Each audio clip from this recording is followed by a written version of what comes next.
Falando um pouco dos jogadores que, na minha opinião, foram mal, Rafa, muita gente falou do Gabigol, que entrou no segundo tempo, não fez absolutamente nada. Mas precisamos também olhar com um olhar criterioso ao Pedro, que teve chances de fazer gol e não fez. O Pedro, se não me engano, nos últimos 16 jogos, o Pedro tem 3 gols. Os 3 gols são de pênalti. O Pedro vive a maior seca dele com a camisa do Flamengo, sem dúvidas. Eu não preciso pesquisar para saber disso. É uma seca, assim, não digo nem de ter gols, porque ele tem feito. O fato é o período e a média de gols. Se a gente lembra no início do ano, ele tinha 1 gol por partida como média. Hoje é uma média horrível. E tempos atrás a gente cobrava o Gabigol ir para o banco para ver se o Pedro conseguia desempenhar algo melhor, para ver se ele começava a crescer.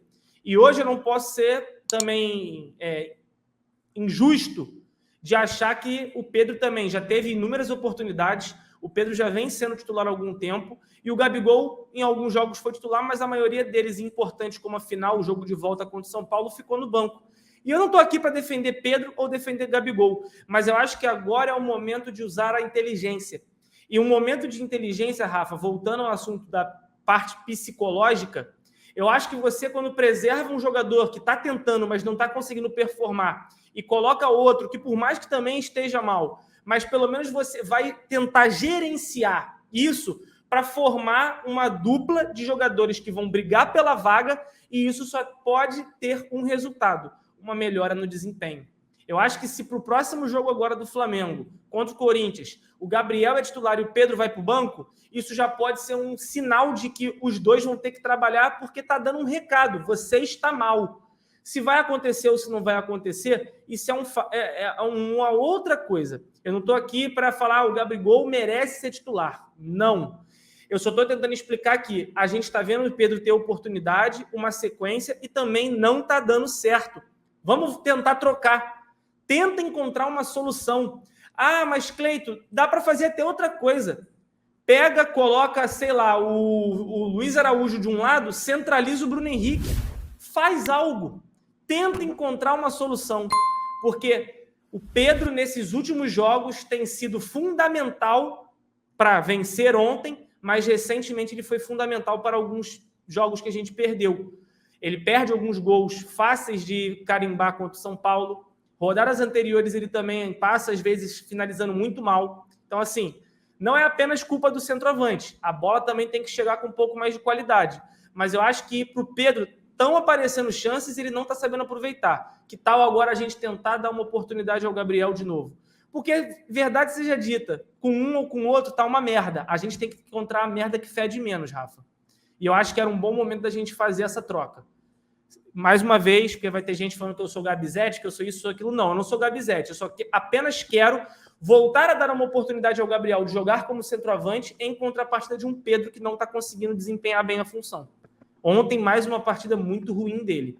Então, eu acho que agora é a hora da gente gerenciar esse elenco para tentar melhorar os dois, Rafa. É mais ou menos por aí que eu penso, entendeu? Eu entendo, mas eu queria fazer uma ponderação, Cleitinho.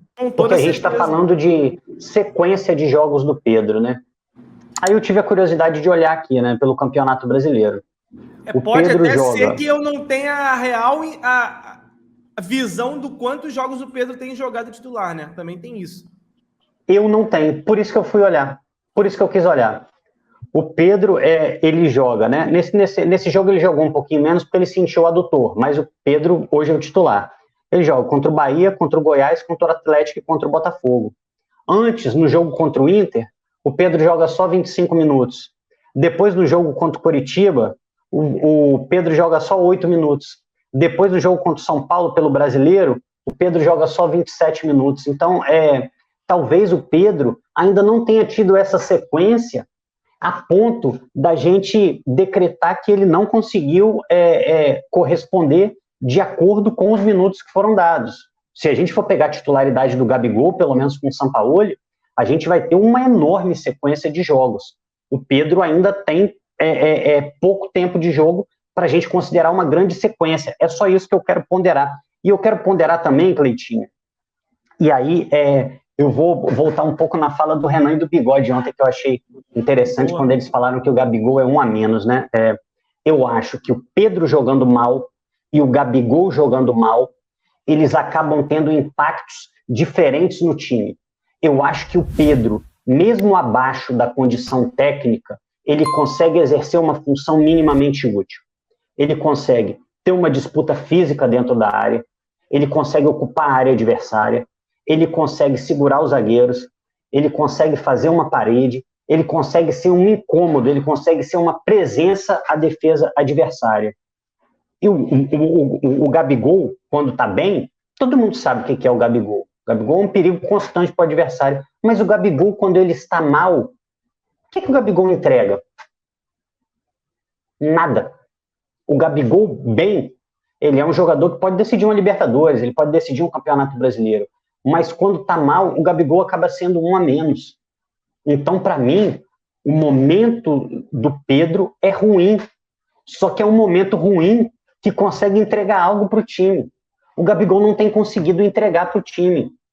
O Gabigol não tem conseguido dar sequência nas jogadas e aí já é a característica dele, que é, ele não disputa bolas, ele não consegue ocupar a área, ele circula muito. Aliás, é até uma coisa curiosa, o Gabigol, ainda com o Vitor Pereira, ele disse que ele gostaria de voltar a disputar a posição com o Pedro, ele gostaria de ser centroavante. Mas não é o que ele faz quando ele está em campo. Ele não ocupa aquela área e o Flamengo muitas vezes se ressente disso.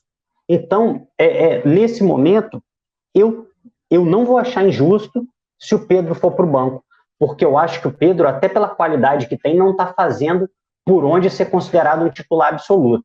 Isso aí é fato. Mas entre o que o Pedro entrega estando mal e o que o Gabigol entrega estando mal, eu acho que existe um desnível que favorece o Pedro nesse momento. Diga lá. Ah, não, a merda do Pedro fede menos. Pode ser, né? É isso aí. Ninguém está satisfeito aqui, galera. Eu sei que tem gente no chat que prefere Gabigol, prefere Pedro, mas eu sei que assim como eu... No meu caso não é nem preferência, tá, Rafa? No meu caso não é nem preferência, é apenas tentar motivar essa disputa. Ponto. Porque eu sei que um e o outro estão dando nada, estão entregando nada, sacou? É mais ou menos por aí. Sim, para manter uma disputa. Mas eu prefiro, se o técnico se chamasse Rafael e não Mário Jorge, ou sei lá quem é que vai chegar, eu, nesse momento, eu manteria o Pedro. E aí é o seguinte, meu irmão, vou te falar, banco tem que motivar jogador também. Um jogador da qualidade do Gabigol, ele tem que estar indignado no banco. Não indignado mandando recadinho para técnico, como o Pedro fez, não querendo aquecer ou chutando o chão quando for substituído, não. O banco tem que incomodar no sentido de eu vou trabalhar e eu vou recuperar a minha melhor condição física. Até porque eu já falei isso aqui, até numa live com o Cleitinho esses dias eu vou falar de novo. O Gabigol versão 2023, se disputasse uma corrida com o Gabigol de 2019, ia chegar 2 dias depois. O Gabigol precisa recuperar uma boa condição física. Ele é um jogador que gosta de fazer esses deslocamentos, atacar a última linha, fazer o facão. Para isso, o jogador precisa ter arranque. Para isso, ele precisa ser rápido. Não é só a inteligência dele em campo de se movimentar bem, isso todo mundo sabe que ele tem. Mas o corpo precisa responder esse pensamento. Para isso, ele precisa estar fininho, ele precisa estar igual o modelo do São Paulo Fashion Week. Ele tem que estar fininho, ele tem que estar rápido, ele tem que atacar a última linha com velocidade e convicção. Porque ele consegue, cara, ele tem inteligência para isso. Ele sabe, um meia como o Arrascaeta e um atacante como o Gabigol, porra, você vai chegar na cara do gol toda hora, pela capacidade que ele tem de fazer a leitura, de se deslocar na hora correta, mas o corpo precisa responder também, tá? E só para deixar claro, assim, pô, eu não tenho nada contra o Gabigol, eu não sou Pedrete, eu não sou Gabizete, eu sou Flamengo, irmão. Quem estiver metendo gol, quem estiver jogando bem, eu quero que esteja jogando, mas a minha... Hoje eu tenho uma preferência pelo Pedro jogando. Para mim, o Gabigol joga, por exemplo, se o Pedro, que ele bateu o pênalti, ele se machucou batendo pênalti. Então, acho que é a segunda vez que acontece isso com o Pedro, sentiu o adutor. Se o Pedro sentiu o adutor, a gente tem o Gabigol, e aí o Gabigol vai ter a oportunidade de dar essa resposta em campo, jogando 90 minutos, mas hoje eu ainda prefiro o Pedro e eu volto a ponderar. Eu acho que para a gente chegar à conclusão de que o Pedro teve sequência e não correspondeu, eu acho que a gente precisa dar mais jogos para ele. Cara, assim como o Gabigol teve muitos jogos com o Sampaoli jogando mal. Eu acho que a gente tem que falar pelo menos aí de uns 10 jogos.